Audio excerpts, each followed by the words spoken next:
स्वप्न अवस्थायां भी चैतन्यम उपलब्ध थे, तो कब नहीं है, अहम इति अहम इति अहम इति। हाँ? हर समय है, हर समय ये एविडेंट, सेल्फ एविडेंट है, हर समय ये अनुभव में है। और सबसे ऑर्डिनरी चीज है, इसका क्या मिस्टिक एक्सपीरियंस करना बताइए, क्या रहस्यमय है, क्या रहस्य है, इसमें कुछ नहीं है। तो हमारा एम क्या होना चाहिए, क्लियरली अंडरस्टैंड करना। क्या क्लियरली अंडरस्टैंड करना है कि चेतनता जो है ना, वो भौतिक पदार्थ का कोई भाग नहीं है, ये एक स्वतंत्र सत्ता है जो मेरा अपना स्वरूप है। जब हम इसको आत्मसात कर लेंगे ना, तो हमारी बुद्धि बहुत सारे प्रश्न को उठाएगी। और जब ये सारे प्रश्न आएंगे, उसका उत्तर हमको जानना चाहिए, और ना बुद्धि को क्लियरली समझा देना चाहिए। और बुद्धि को क्लियरली समझाने के लिए क्योंकि बुद्धि सब गड़बड़ कर रहा है वहां पर, ये मन बुद्धि सब गड़बड़ कर रहा है, इसलिए वहां पर फिर हमको तर्क लगाना पड़ता है। बुद्धि तर्क की भाषा समझती है। इसलिए पुराने समय में जब वैदिक समय था, तो वहां पर 3 सॉलिड साइंस था, एकदम ठोस विज्ञान जो पढ़ाया जाता था, और वो कंपलसरी था, अनिवार्य रूप से सबको पढ़ना पड़ता था। तर्क शास्त्र, व्याकरण शास्त्र, मीमांसा शास्त्र। तर्क शास्त्र यानी क्षमता प्राप्त करना, लॉजिकली थिंकिंग, तर्क से विचार करने की क्षमता प्राप्त कर लेना। तो विचारों में जो तर्क लेकर आते हैं वो तर्क शास्त्र हुआ। उसके बाद व्याकरण शास्त्र। व्याकरण शास्त्र यानी क्षमता प्राप्त कर लेना, हमको सीख लेना कि किस प्रकार से हमारे जो विचार है ना, उसको हम शब्द में परिवर्तित करेंगे। क्योंकि किसी भी विचार को कम्युनिकेट करने के लिए हमको उपयुक्त शब्द चाहिए। क्योंकि यहां पर जो टीचर है वो भी इस ज्ञान को कम्युनिकेट कर रहा है एक उपयुक्त शब्द के माध्यम से। टीचर जो है कन्वर्ट कर रहा है अपने विचार को वर्ड में, शब्द में। और उसके बाद स्टूडेंट को क्या करना है, उसको रिकन्वर्ट करना है, वापस रिकन्वर्ट करना है उस शब्द को विचार में। जिस तरह से यहां पर एक सेंटर है जहां से प्रोग्राम वगैरह ट्रांसमिट होता है, पहले टेलीविजन था, आजकल तो वो बड़े बड़े सेंटर हो गए हैं जहां पर बड़े बड़े कंप्यूटर रखे हुए हैं, सुपर कंप्यूटर। गूगल का भी एक सेंटर है, वहां पर सब रहता है, सारे इंफॉर्मेशन रहते हैं, वहां से वो ट्रांसमिट करते हैं। हाँ, वहां से वेब तार के माध्यम से ट्रांसमिट करता है। आजकल टीवी में ओटीटी वगैरह आ गई है, तो वो सब पिक्चर आ जाते हैं। कैसे आता है, आता है, वेब कन्वर्ट होता है, लहर आती है तार के माध्यम से, लहर कन्वर्ट हो जाता है पिक्चर में। और अगर पिक्चर सही प्रकार से नहीं आ रहा है, कहीं ना कहीं कोई गड़बड़ है, सही प्रकार से नहीं आ रहा है, पिक्चर नहीं आ रहा है, वेब को कन्वर्ट नहीं, वेब जो है कन्वर्ट नहीं हुआ अच्छी तरीके से पिक्चर में, इसलिए पिक्चर सही नहीं आ रहा। इसलिए हर एक क्लास क्या है, ट्रांसमिटिंग सेंटर है। एक टीचर इसको दे रहा है और एक स्टूडेंट इसको रिसीव कर रहा है। तो ये सारी चीजें क्या है, विचारों को शब्द में बदलना और फिर शब्द को विचार में बदलना। तो ये जो शब्द के स्तर पर ये हो रहा है, इसको बोलते हैं व्याकरण शास्त्र। और व्याकरण शास्त्र को दूसरे भाषा में पद शास्त्र भी बोला जाता है। व्याकरण शास्त्र, पद शास्त्र। और तर्क शास्त्र क्या है, साइंस ऑफ थिंकिंग, विचार करने का विज्ञान, प्रिसाइज थिंकिंग, एकदम सही विचार और उसको सही प्रकार से अभिव्यक्त कर दो। तो मीमांसा शास्त्र क्या है, capacity to understand a sentence, हमारे में क्षमता आ गई, हम वाक्य को समझ पा रहे हैं, पूरे शास्त्रों को भी समझ पा रहे हैं। क्योंकि वही एक वाक्य अलग अलग संदर्भ में अलग अलग अर्थ दे सकती है। संदर्भ अर्थ को प्रभावित कर सकता है, इसलिए पूरे शास्त्र हम की समझ हमको होनी चाहिए, ग्लोबल विजन होना चाहिए, पूरा एक से लेकर अंत तक, एक पहले अध्याय से लेकर 18वें अध्याय तक गीता का पूरा एक हमको दृष्टिकोण होना चाहिए। पहले में क्या बोला गया, दूसरे में, तीसरे में, चौथे में, 18वें में, तब जाकर बीच में जो एक वाक्य आ रहा है उसका संदर्भ आधारित व्याख्या हम कर सकते हैं। क्योंकि देखिए कृष्ण भगवान गीता में क्या बोलते हैं, कर्मणा मोक्षा संसिद्धिम आस्तिका जनकादया स्वल्प अप्यस्य धर्मस्य त्रायतो महतो भयात्। क्लियरली कृष्ण भगवान बोल रहे हैं कि कर्मणा मोक्षा, कर्म से मोक्ष है। अब बताइए, अगर आपको पूरा गीता पता नहीं होगा तो आप क्या ले लेंगे, हाँ कर्म से मोक्ष है, हाँ मुझे कर्तव्य करना चाहिए, पढ़ने उड़ने की जरूरत नहीं है सब, हाँ शास्त्र हो जाएगा, मोक्ष हो जाएगा, कृष्ण भगवान ने बोला। हाँ? लेकिन हमने पूरा गीता देखा ही नहीं, बीच में से एक सेंटेंस को लेकर उसका अर्थ निकाल लिया। और ऐसा अगर हम करेंगे तो ये सबसे दुर्भाग्यपूर्ण निष्कर्ष होगा कि कर्म मोक्ष के लिए साधन है। और जबकि हम इस बात को जानते हैं ना, वेद इस बात को सपोर्ट नहीं करती, न ही लॉजिक इस बात को सपोर्ट करता है, तर्क से भी ये सपोर्ट नहीं होता है, वेद भी इस बात को सपोर्ट नहीं करती। इसलिए हमको कोई भी वाक्य को सही प्रकार से इंटरप्रेट करना, उसकी व्याख्या करनी है। हम ये नहीं बोल सकते नहीं नहीं कृष्ण भगवान ने गलत बोला। जो लोग पूरी तरीके से नहीं जानते हैं ना, समग्रता से नहीं जानते अपने शास्त्र को, वही बोलते हैं कृष्ण भगवान ने गलत बोला। कृष्ण भगवान कभी गलत नहीं बोल सकते। कृष्ण भगवान अवतार है, वो गलती नहीं कर सकते। उसके बाद आप ये नहीं बोल सकते नहीं कृष्ण भगवान ने नहीं बोला होगा, वेद व्यास जी ने गलती की होगी लिखने में। नहीं नहीं, वेद व्यास जी भी गलती नहीं कर सकते। वेद व्यास जी कोई ना लौकिक न्यूज रिपोर्टर की तरह नहीं है जो पैसे लेकर हुआ कुछ और उसके बाद न्यूज़पेपर में छापते कुछ और। हाँ? आप नहीं बोल सकते व्यासाचार्य जी ने गलत रिपोर्ट किया, वो ऋषि हैं, हम उनको भी अवतार मानते हैं। वेद व्यास जी विष्णु भगवान के अवतार मानते हैं हम उनको। हाँ? वो गलती नहीं कर सकते। हम नहीं बोल सकते वेद व्यास जी ने गलत लिखा है। ये लौकिक रिपोर्टर लोग कैसे होते, सारी गलतियां करते हैं, न्याय को अन्याय, अन्याय को न्याय दिखा देते हैं। हाँ? वैसा यहां नहीं होगा। कृष्ण भगवान अवतार है, व्यास जी भी अवतार है, इसलिए दोनों गलत नहीं हो सकते। तो इसलिए जब ये वाक्य आता है कर्मणा संसिद्धिम, तो हमको क्या करना चाहिए, टोटलिटी में देखना चाहिए इस स्टेटमेंट को, गीता में ये जो दिया गया है। हाँ? समग्रता से देखना चाहिए, पूरा गीता ध्यान में रखकर फिर उस वाक्य का हम व्याख्या निकालें। शंकराचार्य जी बहुत सुंदर तरीके से इस निष्कर्ष पर आते हैं कि संसिद्धिम का अर्थ यहां पर जो भगवान बोल रहे हैं कि ना संसिद्धिम, उसका अर्थ है चित्त शुद्धि, मन सिर्फ शुद्ध होगा, मोक्ष नहीं प्राप्त होगा। इसलिए कर्मणा संशुद्धिम, उसका इंटरप्रिटेशन कैसे होना चाहिए, कर्मणा चित्त शुद्धि।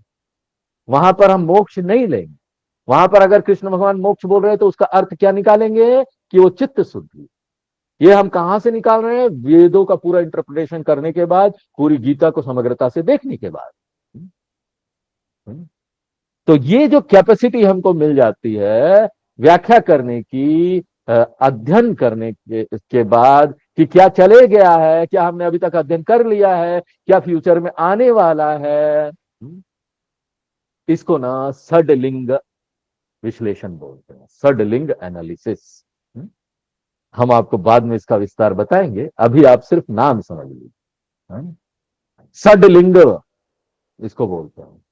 ये जो एनालिसिस है इसको मीमांसा शास्त्रम बोलते हैं। तो बद शास्त्रम हो गया, व्याकरण शास्त्रम हो गया, तर्क शास्त्रम हो गया, लॉजिक हो गया, मीमांसा शास्त्रम हो गया। मीमांसा शास्त्रम यानी साइंस ऑफ इंटरप्रिटेशन, व्याख्या कैसे की जाए इसका पूरा साइंस है हमारे पास। जैसे तैसे नहीं कोई भी कुछ व्याख्या कर रहा है, जब हम ये नहीं जानते ना तो हम ऐसे ही बोलेंगे अरे वो स्वामी जी कुछ बोलते हैं, ये स्वामी जी कुछ बोलते हैं, ऐसे व्याख्या, तब हमको ये बात समझ में आएगी। हाँ? लेकिन जब हम मीमांसा समझ लेंगे ना तो ये फिर नहीं आएगी। और जिसके पास ये है ना उसको बोलेंगे पंडिता। हाँ, और ना सिर्फ पढ़ाकूपन पर्याप्त नहीं है। हाँ? एक व्यक्ति बड़ा पढ़ाकू है, वो उपनिषद पढ़ने आया है, वो उसको कैसे देखेगा, एक स्कूल की किताब की तरह, विश्वविद्यालय की किताब की तरह, वो उसको सब्जेक्ट लेगा। नहीं मेरा तो एक सब्जेक्ट है वेदांत, आप जानते हैं मैंने पीएचडी किया हुआ है, थेसिस पीएचडी, और डिग्री भी मिल जाएगा। हाँ? पढ़ाकूपन जरूरी है, क्योंकि यहाँ हमको बहुत पढ़ना पड़ता है, क्लास के बाद फिर पढ़ना पड़ेगा क्या बोला गया, क्लास से पहले भी थोड़ा पढ़ के आना चाहिए पिछला क्या बोला गया। लेकिन पढ़ाकूपन सफिशियंट नहीं है, पर्याप्त नहीं है। वेदांत में जरूरी है पढ़ाकूपन होना, पढ़ाकूपन नहीं होगा ना तो वेदांत नहीं कर पाएंगे। लेकिन ये एक्सट्रीम नहीं होना चाहिए, अति नहीं होना चाहिए। इसमें हमको पर्याप्त रूप से स्वस्थ हम विचार कर सके। तो ये पढ़ाकूपन जरूरी है, लेकिन पढ़ाकूपन पर्याप्त नहीं है। तो फिर और क्या चाहिए अगर ये पर्याप्त नहीं है? धीर ही, उसको विवेकी होना पड़े। विवेकी नहीं होगा तो वो सर्टिफिकेट लेगा विश्वविद्यालय में जाकर, उसको मोक्ष प्राप्त करने की इच्छा होनी चाहिए, साधक होना चाहिए मोक्ष का। वो उसको सब्जेक्ट के रूप में नहीं देखना चाहिए कि एक पढ़ने वाला सब्जेक्ट है, एक सब्जेक्ट में भी मार्क्स आ गया हम पढ़ लिए। वो ऐसा होना चाहिए कि उसने संसार रूपी समस्या को खोज लिया है, और उसने सभी दरवाजों को देख लिया है, सभी जगह जा जाकर आश्रम घूम घूम कर देख लिया है, सब जगह क्या क्या बोला जा रहा है, और उसके बाद अपने बुद्धि से सभी दरवाजे को क्लोज कर दिया कि अब हम समझ गए कि ना यहीं पर मुक्ति संभव है ज्ञान से।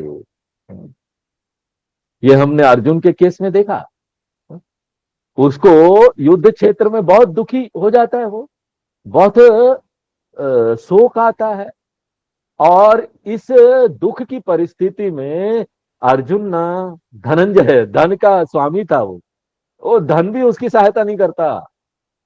उसका इतना नाम था, बच्चे बच्चे बोलते थे हम अर्जुन बनेंगे, तीर बनाते थे उसकी तरह। उस समय की बात है जब अर्जुन था। वो अमिताभ बच्चन की तरह था, बोले हम अमिताभ बच्चन बनेंगे, हम सचिन तेंदुलकर विराट कोहली बनेंगे। उस समय अर्जुन ऐसा था, लोग अर्जुन के बोलते थे, अर्जुन की तरह। तो कितना उसको देखो प्रसिद्धि था, वो भी उसका हेल्प नहीं किया, प्रसिद्धि भी हेल्प नहीं किया। तो जो उसकी संपन्नता थी वो बेकार, नाम सम्मान था बेकार, और देखो कर्तव्य किया वो भी बेकार। अर्जुन की एक पत्नी नहीं थी, बहुत सारे पत्नियां थी, वो भी बेकार। उसके बहुत सारे भाई भी थे, वो भी बेकार। जब बहुत दुख आ जाएगा ना तो कोई चीज काम नहीं करेगा वेदांत के अलावा। तो फिर दूसरी और चीजों का क्या करेंगे स्वामी जी? इतनी सारी चीजें बताई जाती है, जब कर लो, मंत्र का पाठ कर लो, सब ये सब बताया जाता, पूजा कर लो।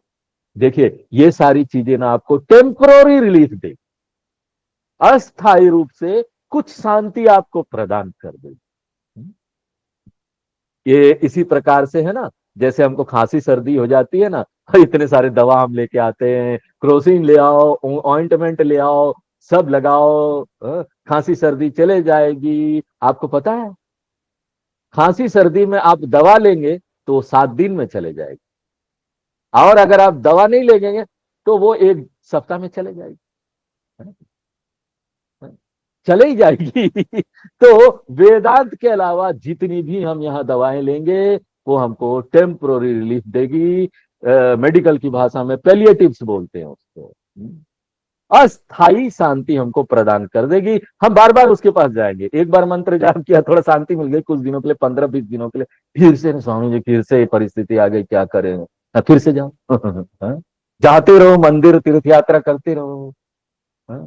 जब तक हम संसार रूपी समस्या का खोज नहीं कर लेंगे, मुमुक्षु नहीं बन जाएंगे, ऑर्डिनरी मुमुक्षु नहीं, ऐसे बस क्या जो हाँ नहीं हमको मोक्ष प्राप्त करना है, वो करना भी है, लेकिन अभी ऐसा नहीं, तीव्र मुमुक्षु हमको आज ही चाहिए, आज ही चाहिए, तीव्र मुमुक्षु।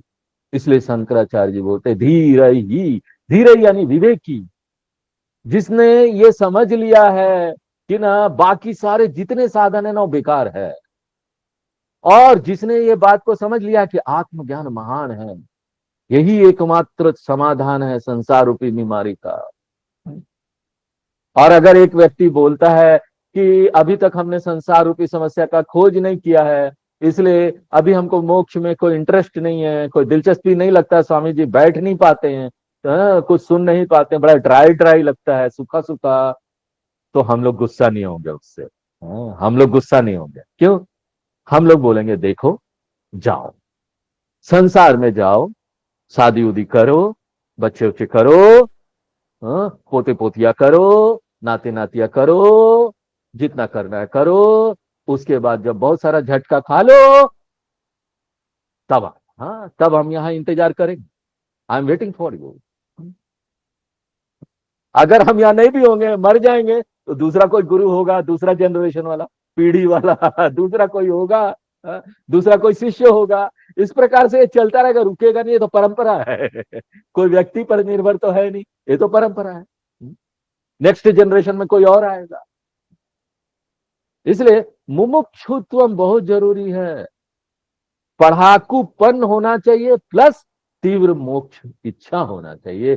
तभी एक व्यक्ति शास्त्रों में खोज के लिए तैयार होगा, आगे बढ़ने के लिए तैयार होगा। पंडित्यम, ये महत्वपूर्ण है। धीरत्वम, ये भी महत्वपूर्ण है। उसके बाद क्या है? आत्मा अभ्यास उपस्थित ही।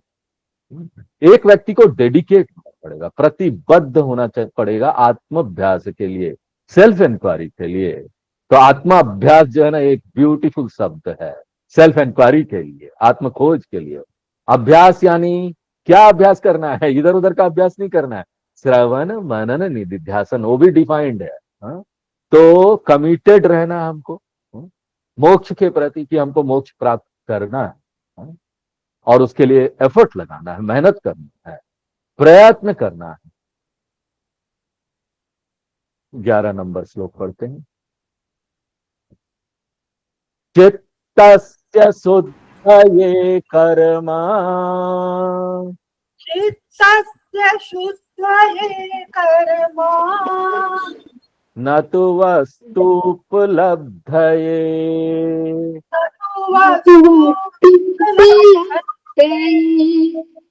वस्तु सिद्धिर्विचारेण वस्तु सिद्धिर्विचारेण न किंचित कर्म कोटिभिः। न किंचित् कर्म कोटिभिः। ये एक बहुत प्रसिद्ध श्लोक है, बहुत जगह कोट किया जाता है इसको। शंकराचार्य जी यहाँ तुलना कर रहे हैं, कर्म की क्या भूमिका है, विचार की क्या है। और शंकराचार्य जी बोलते हैं हर एक ना बहुत विलक्षण है, हर एक का अपना एक रोल है, हर एक की एक भूमिका है, और एक को दूसरों से ना बदला नहीं जा सकता। हम ये नहीं बोल सकते हम कर्म नहीं करेंगे, हम सिर्फ विचार करेंगे, हम विचार नहीं करेंगे सिर्फ कर्म करेंगे। इसलिए कर्म बहुत महत्वपूर्ण है चित्त शुद्धि के लिए। इस बात को हमको क्लियरली समझ लेना है। कर्म से हम क्या समझते हैं? कर्म योग। कर्म यानी कर्म योग, धार्मिक जीवन शैली जिसमें पंच महायज्ञ करते हैं। हमने गीता के 3रे अध्याय में बताया था पंच महायज्ञ क्या है। एक धार्मिक जीवन शैली जीते हैं हम। और धर्म क्या है? हाँ? धर्म 3 चीज से बनता है। एक तो है कर्मकांड। कर्मकांड में क्या आ जाएगा? आप विधिवत पूजा करते हैं, जप करते हैं, यह धर्म का एक भाग। जितने भी धार्मिक अभ्यास है वो धर्म का भाग आ जाएगा, कर्मकांड। चाहे वो मंदिर जाना हो, पूजा करना हो, तीर्थ यात्रा करना हो, जप करना हो, ये सब धार्मिक अभ्यास में आ जाएगा। और दूसरा भाग क्या है धर्म का? वैल्यू, जीवन का मूल्य। बहुत सारे लोग हैं जो कर्मकांड तो करते हैं, बहुत पूजा और जप करेंगे, मंदिर जाएंगे, तीर्थ यात्रा करेंगे, लेकिन वो लोग अपने कैरेक्टर को वैल्यू नहीं देते। उनका अपना कैरेक्टर कैसा है, क्वालिटी क्या है, नैतिकता कितनी है, चरित्र कैसा है, चरित्र को देखते ही नहीं कि हमारा चरित्र कैसा है। तो ये जो चरित्र है, ये जो नैतिकता है, ये धर्म का दूसरा भाग है। और तीसरा भाग क्या है धर्म का? एटीट्यूड, भावना क्या है, हम किस प्रकार से सृष्टि की तरफ देखते हैं, हम किस प्रकार से अपनी तरफ देखते हैं, हम किस प्रकार से अपने चारों तरफ जो लोग हैं उनकी तरफ देखते हैं। पहली बात तो ना हम तो ना अपना आत्मसम्मान करने सीखना चाहिए। देखिए बहुत बेसिक डिफरेंस है यहां पर।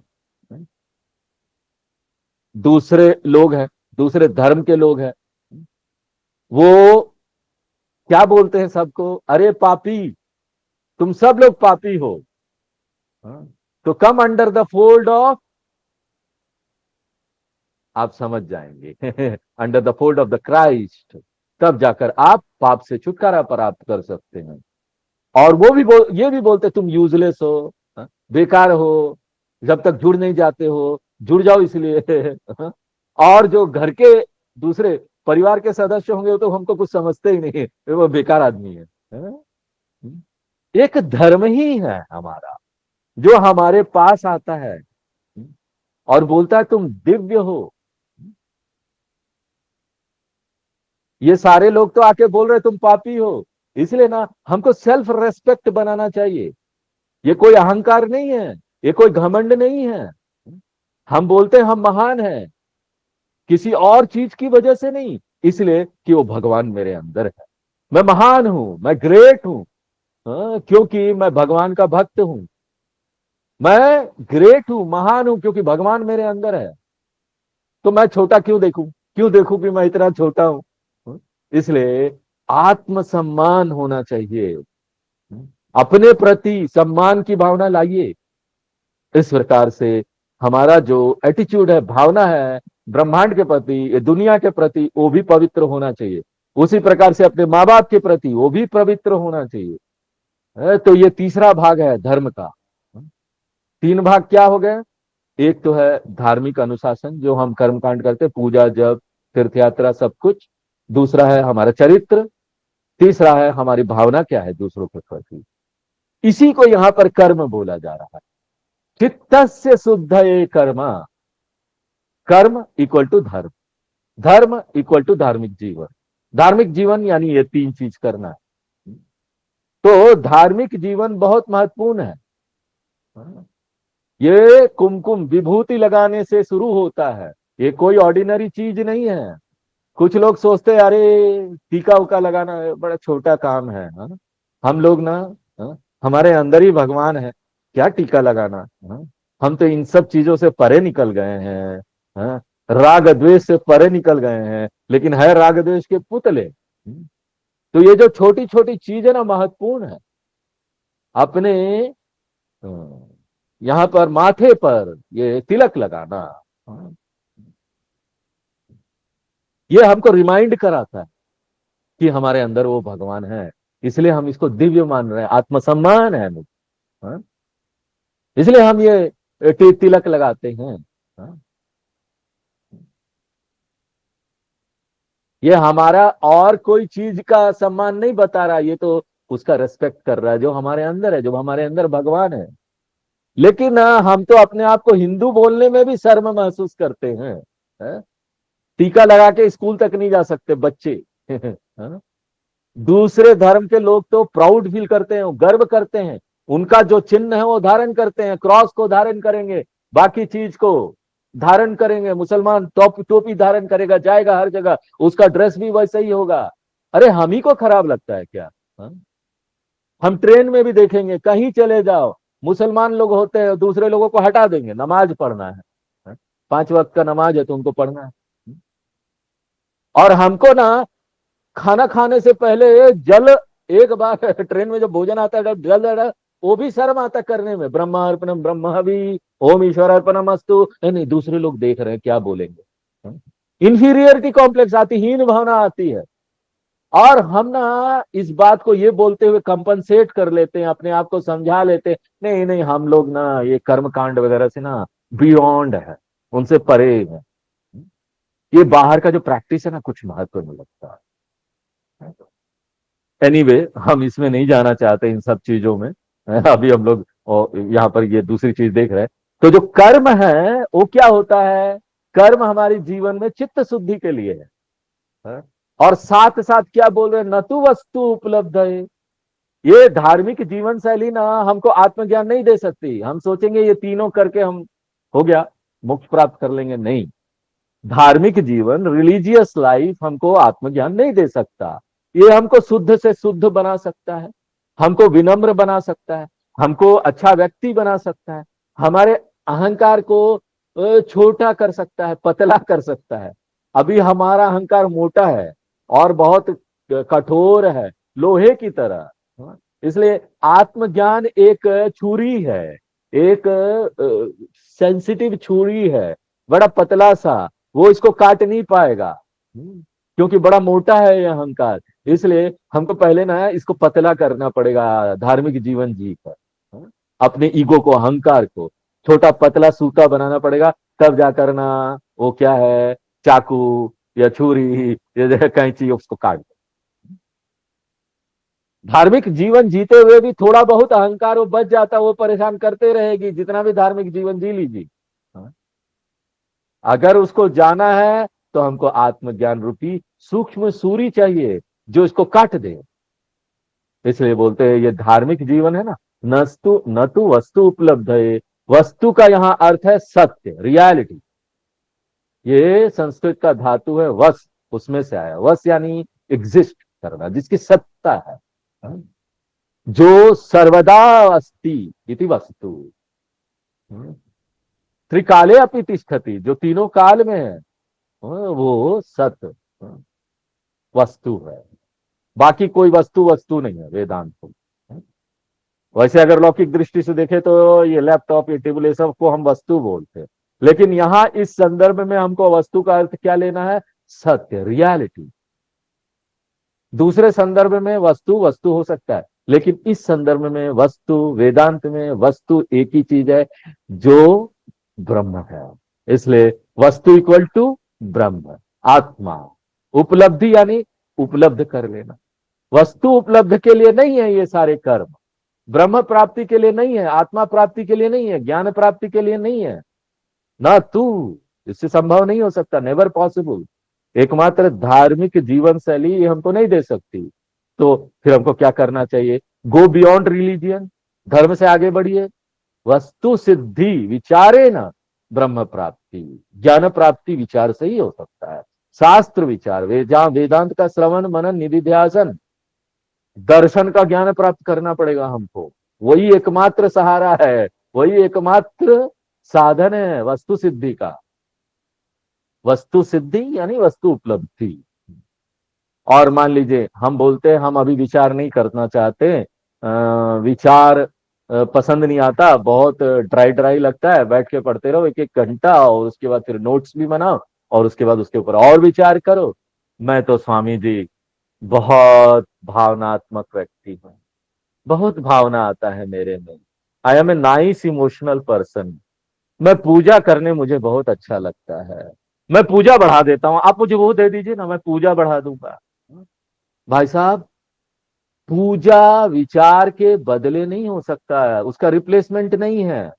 नहीं स्वामी जी, क्या मैं भगवान के सामने बहुत रोऊंगा, रो रो के अपना आंसू गिराऊंगा, तो मुझे विचार नहीं करना पड़ेगा ना? शंकराचार्य जी बोलते ना, ना किंचित कर्म कोटि भी, करोड़ यज्ञ कर लीजिए, करोड़ पूजा कर लीजिए, तीव्र रूप से भजन कर लीजिए कि आपका रोम रोम भगवान में चला जाए, करते रहिए ये सब चीज, भगवान के सामने रोते रहिए, लेकिन फिर भी विचार के बदले ये नहीं है, रिप्लेस नहीं कर सकता। रोना विचार को रिप्लेस नहीं कर सकता। लेकिन भगवान के सामने रोना बेकार नहीं जाएगा। आप भगवान के सामने इतना रोएंगे ना, भगवान आपको फिट बना देंगे विचार के लिए, इतना फिट बना देंगे ना, आप ना ऐसे आंखें खोलकर 1 घंटा बैठेंगे वेदांत की क्लास में, पता ही नहीं चलेगा आपको, पता ही नहीं चलेगा आपको कि कहां चला गया वो 1 घंटा। धीरे धीरे आपको वो पसंद आने लगेगा, भगवान आपका मन बदल देंगे, आपकी भावना को बदल देंगे। तो आप ये पूछ सकते हैं ये कब तक चलेगा? इसलिए वस्तु सिद्धि विचार न एव, इंक्वायरी जो है, जो विचार है, उसके बदले कोई और चीज आप नहीं कर सकते। इसलिए कर्मणः सिद्धि विचारे न ज्ञान, ये सार है इस श्लोक का। धर्म हमको शुद्धता दे देगा और दर्शन हमको ज्ञान देगी। वेद पूर्व जो है शुद्धता के लिए है, वेद का पहला भाग, और वेद का जो दूसरा भाग है वो ज्ञान के लिए। वेद अंत जो है ज्ञान के लिए। पूर्व मीमांसा हमको शुद्धता देगी, उत्तर मीमांसा हमको ज्ञान देगी। तो पूरा वेद हमारे लिए महत्वपूर्ण है, आधा अधूरा नहीं। 12 नंबर श्लोक थोड़ा देख लेते हैं। सम्यग् विचारत सिद्धा सम्यक् विचारतः सिद्धा रज्जु सत्त्वावधारणा रजुस्तत्त्वावधारणा भ्रांतोदित महासर्प भ्रान्त्योदित महासर्प भय दुःख विनाशिनी। भवदुःख विनाशिनी। अच्छा, शंकराचार्य जी बोलते हैं कि एकमात्र विचार ज्ञान दे सकता है, और ज्ञान ही आपको फ्रीडम दे सकता है, स्वतंत्र हो सकते हैं, कोई और तरीका नहीं है।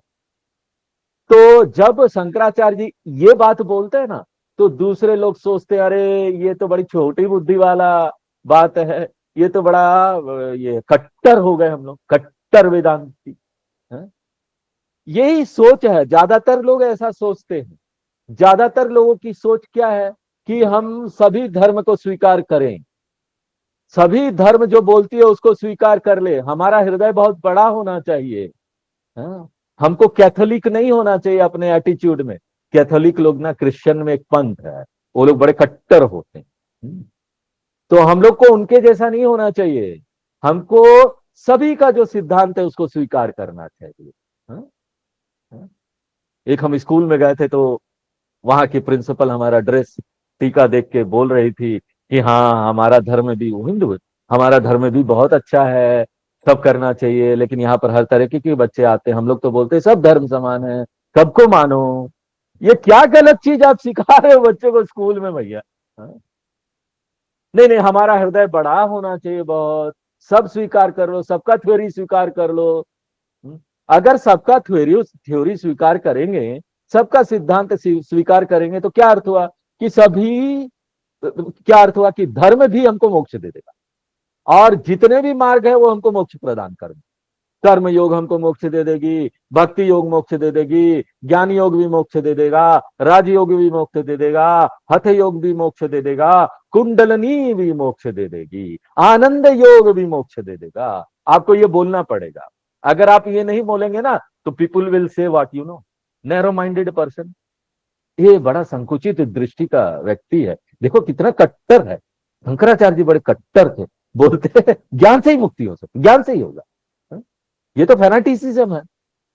तो हमारे दयानंद स्वामी जी बड़े अच्छे तरीके से बोलते थे, अगर आप ये सोचते हो कि ये बोलने से मैं एक कट्टर व्यक्ति हो जाता हूं, तो आप बोल लो, मुझे कट्टर मान, मैं कट्टर होना पसंद करूंगा, पागल होने से तो अच्छा है ना।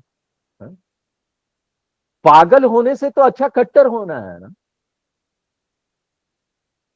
क्यों शंकराचार्य जी यहां पर उदाहरण देते हैं ये समझने के लिए, क्योंकि ये एक सत्य है, ये कट्टरता नहीं है। यहां सामने लैपटॉप रखा है, हम इसको सब्जी बोलेंगे क्या? अगर लैपटॉप को हम सब्जी बोलेंगे, और नहीं नहीं आपको सब्जी स्वीकार कर लेना चाहिए तभी आप कट्टर नहीं है। अरे सत्य को सत्य स्वीकार करना कट्टरता थोड़ी ना होता है। हाँ? बहुत सुंदर उदाहरण यहां दे रहे हैं, वेल नोन वेदांतिक उदाहरण है, और वो है रज्जु सर्प का। ये जो रस्सी और सर्प का उदाहरण है, वो एक गलत फहमी को दिखाता है, एक त्रुटि को दिखाता है। आधा अधूरा दूर कहीं अंधेरा है, एक व्यक्ति देखता है वहां पर कोई रस्सी पड़ी हुई है, वो भी लंबी सी रस्सी है, घुमा फिरा के पड़ी हुई है, और अंधेरा भी पूरा अंधेरा नहीं है, धूप अंधेरा हो तो दिखाई ना दे, आधा अधूरा अंधेरा है, आधा अधूरा अंधेरा है। तो गलती से हम उस रस्सी को सांप समझ ले रहे हैं और डर रहे हैं, गलती से डर रहे हैं। तो अगर पूरी तरह से अंधेरा हो या पूरा अज्ञान हो ना, तो वो तो आनंद है, हमको कुछ नहीं पता, I am very much happy you know in this life, कुछ पता ही नहीं है। और पूरा ज्ञान हो जाए तब भी आनंद है, क्यों? सब पता हो गया, रहस्य क्या है संसार का, आनंद है।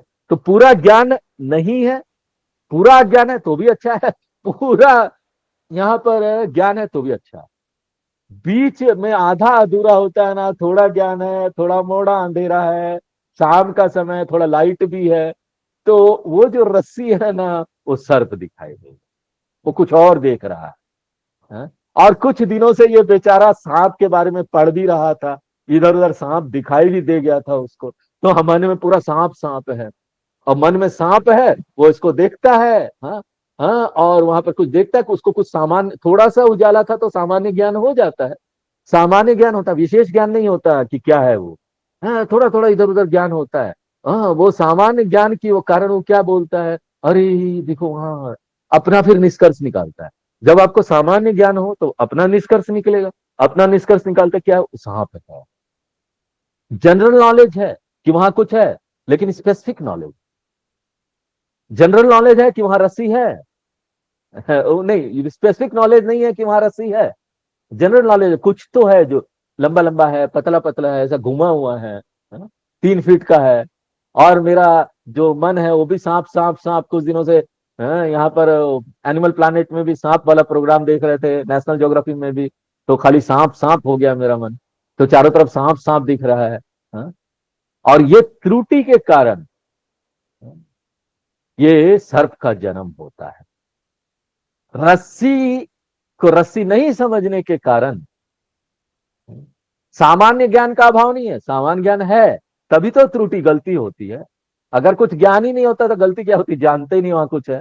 हाँ? अगर आंख बंद करके चले जाओ तो क्या दिखाई देगा, रस्सी की सांप है। हाँ? वो तो देखा और आधा अधूरा देखा। हाँ?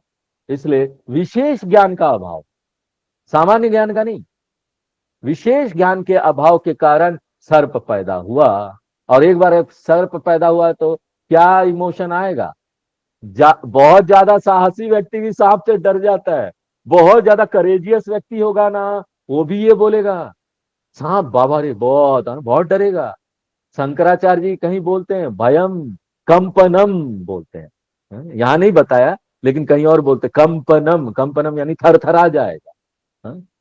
और कई लोगों को तो पसीना आना शुरू हो जाता है।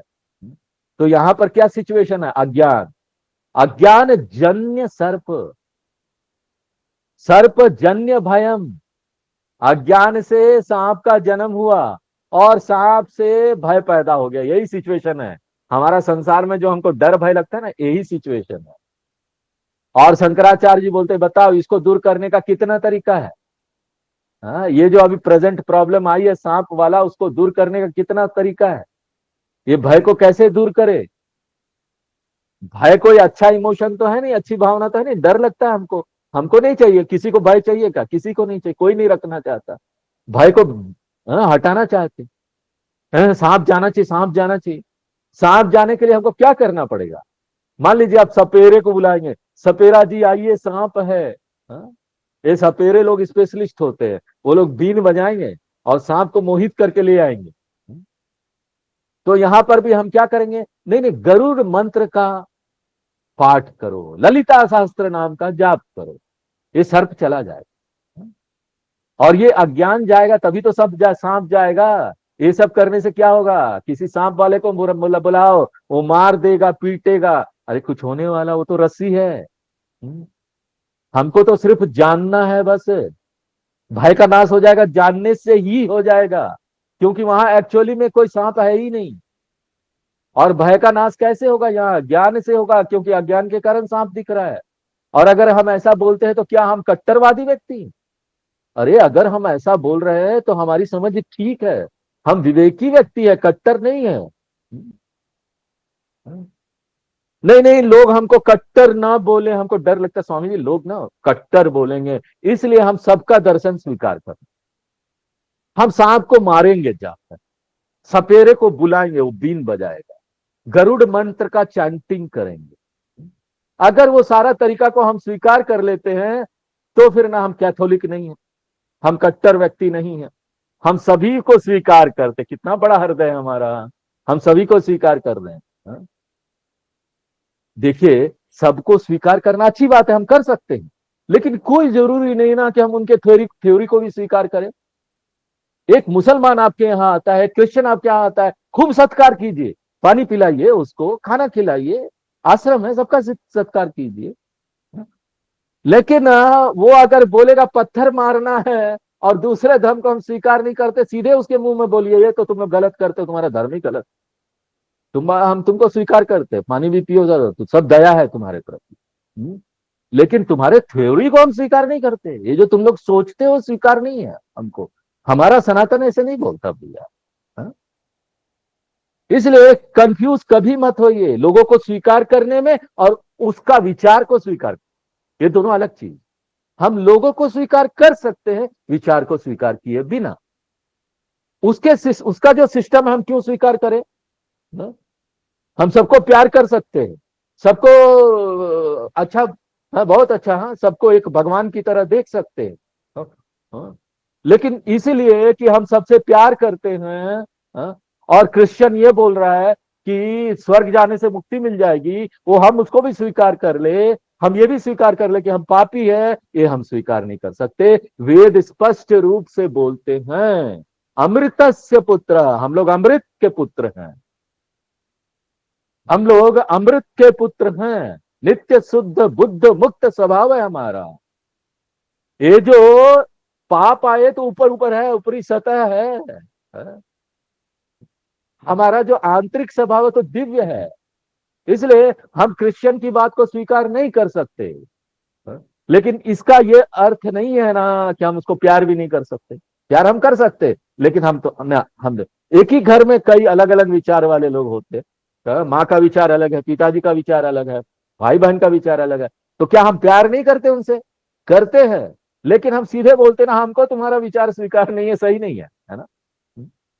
तो फॉल्स कंक्लूजन को हम स्वीकार नहीं करेंगे। उसी प्रकार शंकराचार्य जी बोलते हैं ज्ञानेन एव मोक्ष, ज्ञान से ही मोक्ष है। ये कोई कट्टरवादी सोच नहीं है, ये सत्य है। और अगर ये बोलता है नहीं स्वामी जी भक्ति भी मोक्ष दे सकती है, तो हम उसको दो उत्तर दे सकते हैं। अगर भक्ति मोक्ष दे सकती है तो भक्ति का अर्थ होगा ज्ञान, तभी वो मोक्ष दे सकती है। शंकराचार्य जी भी बोलते हैं भक्ति मोक्ष दे सकती है, लेकिन बाद में एक लाइन जोड़ देंगे, भक्ति मोक्ष दे सकती है, और अगले लाइन में बोलेंगे अगर भक्ति का अर्थ आप ज्ञान लगा रहे हो। अगर भक्ति ज्ञान के अलावा कुछ और है तो वो मोक्ष नहीं दे सकती, वो सीधे सीधे हमको मोक्ष नहीं दे सकती, वो हमको शुद्ध करेगी, वो हमको प्योर करेगी। ये इसको बोलते हैं मीमांसा, सही व्याख्या करना। भक्ति मोक्ष देगी अगर कोई बोलता है ना, तो अगर भक्ति ज्ञान के अलावा है तो आप उसको कैसे व्याख्या करेंगे? भक्ति सीधे सीधे हमको मोक्ष नहीं देगी, भक्ति हमको ज्ञान में लेके आए। इसको बोलते क्लैरिटी ऑफ थिंकिंग, स्पष्ट समझ, क्लैरिटी ऑफ अंडरस्टैंडिंग। नहीं तो पूरी जो शिक्षा दिया जा रहा है ना, वो इधर उधर छिटका हुआ कुछ विचार रह जाएगा हमारे मन में। उधर कुछ बोला गया, उधर कुछ बोला गया, थोड़ा उधर से लिया, थोड़ा उधर से लिया, ये हमको कहीं नहीं ले जाएगा। इसलिए शंकराचार्य जी यहां बोलते रज्जु सर्प अवधारणा, यानी क्लियर नॉलेज रस्सी का, रज्जू का। और सत्वम बोल रहे हैं, सत्वम यानी जो कि आधार है गलत धारणा का, त्रुटि का, सर्प का। सर्प का आधार रस्सी है, मिथ्या सर्प अधिष्ठानम रज्जु। अवधारणा यानी निश्चय ज्ञानम। ये पर्याप्त नहीं है कि हम बोले कि ये रस्सी है, ये रस्सी है, हम रस्सी बोल देंगे और कोई बोलेगा जाके छुओ तो डरेंगे, छुएंगे नहीं जाकर। नहीं, रिस्क क्यों लेना, हो सकता ना हो, ऐसा नहीं होना चाहिए। हमको पूरा निश्चय ज्ञान होना चाहिए कि दुनिया ब्रह्म है, हम भी ब्रह्म है, ब्रह्मार्पणम ब्रह्म हवि, पूरा जगत ब्रह्म है। अवधारणा यानी हमको सत्य पता होना चाहिए, ये पूरा सत्य है, ये सत्य है, सत्य है, सत्य के अलावा कुछ नहीं, इसी को अवधारणा बोलते हैं। ये सत्य रज्जु सर्प अवधारणा क्या है? विनाशनी, महासर्प भय का विनाश कर देती है, और ये पूरा भ्रांति जो है, एरर जो है, उसका विनाश कर देती है, जो कि ये हमको अज्ञान से आया था।